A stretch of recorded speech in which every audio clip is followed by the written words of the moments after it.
Hi, everyone. Today I am going to read out of this book. I made all kind of marks. Another one from Eckhart Tolle, A New Earth, Awakening to Your Life's Purpose. And why am I doing that? Because lately I am very aware of how my body is programmed. And so I look at it and I'm thinking, where did this come from? So something happens in my life. And since I really know who I really am, I am still amazed how I get trapped into certain patterns. Like something happens and I immediately feel how my body is reacting in a certain way. And I'm looking at it and I'm like, wow, that is intense. Where did this come from? Because I was not, I didn't have the intention, or there was nothing coming up that I would react, but there was a reaction. And I am trying to figure out what is going on here. And so while I was trying to really do some reflection on how is it that my body is reacting a certain way, and it feels like I'm watching it from a distance. I'm not in it. It shows up in front of my nose. And so when I was doing a little bit of research to really on trying to understand how that works, and it's all part of this whole thing that I am very, very passionate about the power of your mind, how your mind is ruling the game, and specifically your subconscious mind. And now that there is like this awakening or the recognizing of my true nature, it becomes even more intriguing because it shows me exactly how our body mind is programmed when we were children. And if we don't do anything active, it is just going to unfold that way for the rest of our lives, and it will be reprogrammed and we add something to the program, but it's not going to change that much. And that's probably where people say people don't change that much. That's where it comes from, probably. But I think we can change a lot if we want to and if we are aware. And so I came to this book. Usually I'll allow myself to be guided to it. And I was reading about the pain body by Eckhart Tolle, which is so interesting. So I want to share this with you. Okay, so this is out of chapter 5, but I'm going back and forth a little bit because I want to really give you some insight on what is really happening here. So chapter 5, the pain body. The greater part of most people's thinking is involuntarily, automatic, and repetitive. It is no more than a kind of mental static and fulfills no real purpose. Think about it. Isn't that's like, it's involuntarily, it just goes and it serves no purpose. If you read that, that's something else. Strictly speaking, you don't think. Thinking happens to you. And that's what I see. That's what I'm really aware of, that thinking arises. It just shows up. It's there, effortless. The statement, I think, implies volition. It implies that you have a say in that matter, that there is a choice involved on your part. For most people, this is not yet the case. I think is just a false statement as I digest or I circulate my blood. Digestion happens, circulation happens, thinking happens. And that is, and I just read this book now for the first time, but I know that I said this before, and it really did me well that to hear that this is exactly, he just put it so well in words. This is exactly what's happening to me.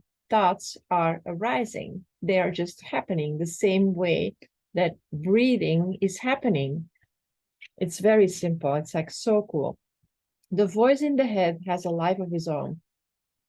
Most people are at the mercy of that voice. They are possessed by thought, by the mind. And since the mind is conditioned by the past, you are then forced to reenact the past again and again and again. The Eastern term for this is karma. When you are identified with that voice, I can do it like this, you don't know this. If you knew it, you would no longer be possessed, because you are truly possessed when you mistake the possession and entity for who you are. That is to say, when you become it.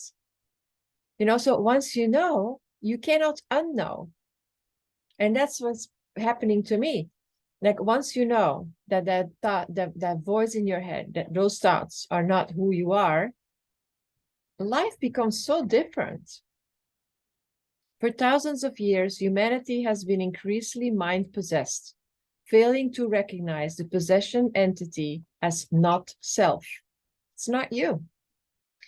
Through complete identification with the mind, a false sense of self, the ego, came into existence. So now we know what the ego is. The density of the ego depends on the degree to which you, the consciousness, are identified with your mind, with thinking. So that's exactly what I see. So now I'm not identified anymore with my thoughts, which creates something really weird, like something that I never experienced before.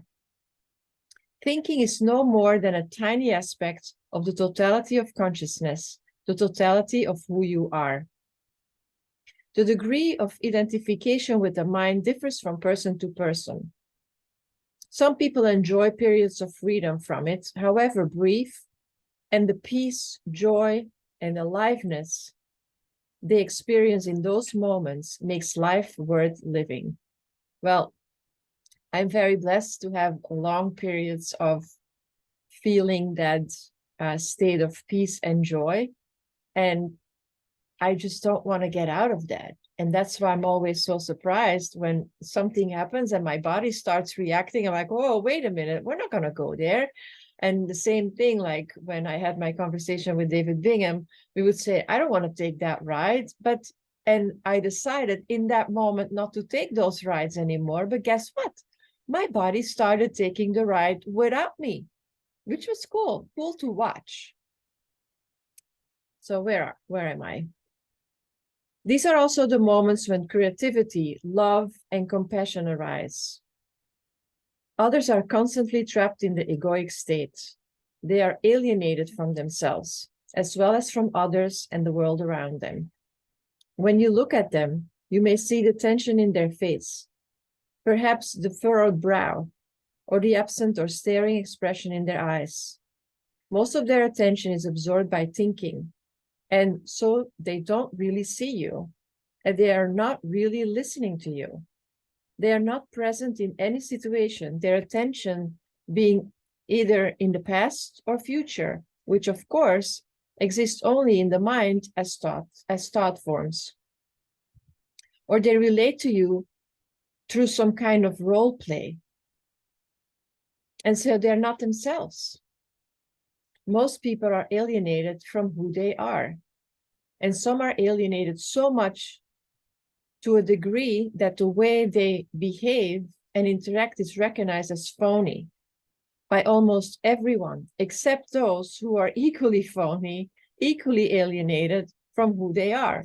I think Eckhart Tolle is really brilliant, and because it's true. So, and then he goes on to explaining that. I really recommend it. This is on page 131. But I want to also read here a story that I think is very cool. Carrying the past. The inability, or rather unwillingness, of the human mind to let go of the past is beautifully illustrated in the story of the two Zen monks, Tanzan and Ekido, who were walking along a country road that had become extremely muddy after heavy rain. Near a village, they came upon a young woman who was trying to cross the road, but the mud was so deep it would have ruined the silk kimono she was wearing. Tenzin at once picked her up and carried her to the other side. The monks walked on in silence. 5 hours later, As they were approaching the lodging temple, Eikido couldn't restrain himself any longer. "Why did you carry that girl across the road?" he asked.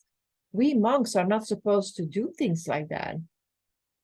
"I put that girl down hours ago," said Tenzan. "Are you still carrying her?" How brilliant is that? So then he says, now imagine what life would be like for someone who lives like Aikido all the time, unable or unwilling to let go of internally situations, accumulating more and more stuff inside. And you get a sense of what life is like for the majority of people on our planet. What a heavy burden of the past they carry around with them in their minds. And that's exactly what we do. The past lives in you, the past lives in you as memories, but memories in themselves are not the problem. In fact, it is through memory that we learn from the past and from our past mistakes.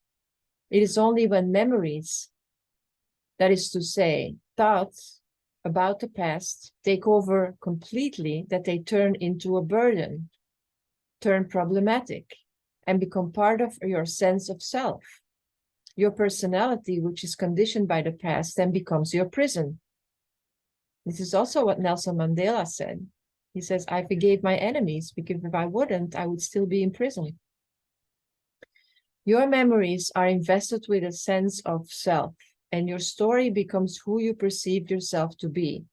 This little me is an illusion that obscures your true identity as timeless and formless presence. I think that it is so interesting how powerful our mind is and how our thoughts create our reality. And that is what intrigued me my whole life from when I was a kid.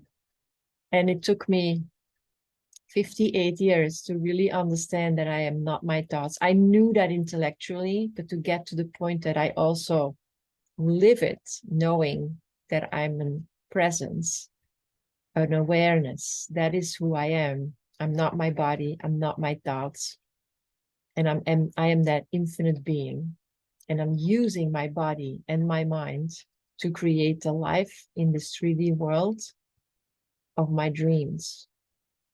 And I think it's just unbelievably beautiful. So last time, Eckhart Tolle, A New Earth, Awakening to Your Life's Purpose.